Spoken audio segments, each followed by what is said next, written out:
नमस्कार। मैं मदन मोहन जोशी बोल रहा हूं। उज्जैन महाकाल की नगरी है। अंग्रेजी साम्राज्य का डंका जब पूरी दुनिया के अनेक देशों में बज रहा था तो जीएमटी ग्रीनविच मीन टाइम को मानक मान लिया गया था, पर इससे पूर्व पूरी दुनिया में यानी पूरे विश्व भर में उज्जैन से ही एक समय निर्धारित होता था। प्रख्यात ज्योतिषाचार्य इसी उज्जैन के पंडित नारायण व्यास और श्रीमती रेणु देवी के घर में 2 मार्च 1902 को सूर्य नारायण व्यास जी का जन्म हुआ था।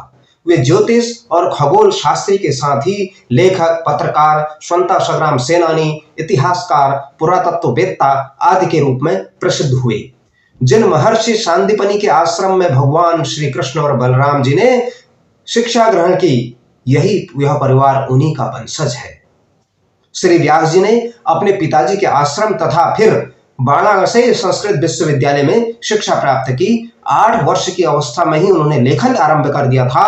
स्वाधीनता आंदोलन के दौरान 1934 में उन्होंने उज्जैन के जत्थे का नेतृत्व कर अजमेर में गिरफ्तारी दी और 16 महीने तक जेल में रहे। जेल से आकर जहां एक ओर वे अपने लेखन से जनता को जगाते रहे और जन जागृति करते रहे, दूसरी ओर सशस्त्र क्रांति में भी सहयोगी बने।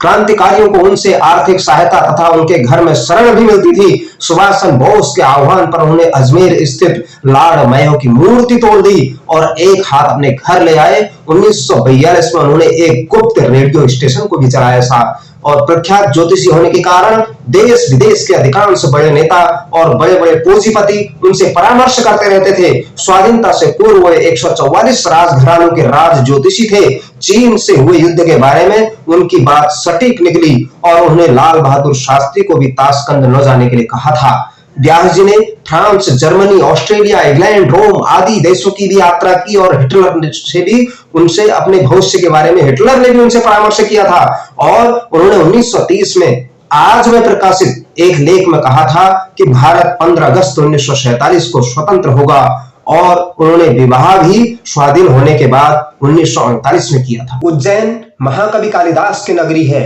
और वहां उनकी स्मृति में कोई स्मारक या संस्था तो नहीं थी, अतः उन्होंने अखिल भारतीय कालिदास परिषद तथा कालिदास अकादमी जैसी कई संस्थाएं गठित की और इस माध्यम से प्रतिवर्ष अखिल भारतीय कालिदास महोत्सव का आयोजन होता था। उनके प्रयास से ही सोवियत रूस में और फिर 1958 में भारत में कालिदास पर एक डाक टिकट जारी हुआ। 1956 में कालिदास पर फीचर फिल्म भी उनके ही प्रयास में ही बनी थी। उज्जैन भारत के पराक्रमी सम्राट विक्रमादित्य की भी राजधानी थी। व्यास जी ने 1942 में विक्रम द्विसहस्राब्दी महोत्सव अभियान के अंतर्गत विक्रम नामक पत्र भी निकाला था। विक्रम विश्वविद्यालय, विक्रम कीर्ति मंदिर आदि कई संस्थाओं की स्थापना भी की। इस अवसर पर हिंदी, मराठी और अंग्रेजी में विक्रम स्मृति ग्रंथ प्रकाशित हुआ था। प्रकाश चर्च ने पृथ्वीराज कपूर और तथा रत्नमाला को लेकर विक्रमादित्य पर एक फीचर फिल्म भी बनाई थी। व्यास जी हिंदी, हिंदू और हिंदुत्व के प्रबल समर्थक थे। उन्होंने हजारों लेख, निबंध, व्यंग, अनुवाद, यात्रा वृतांत आदि लिखे।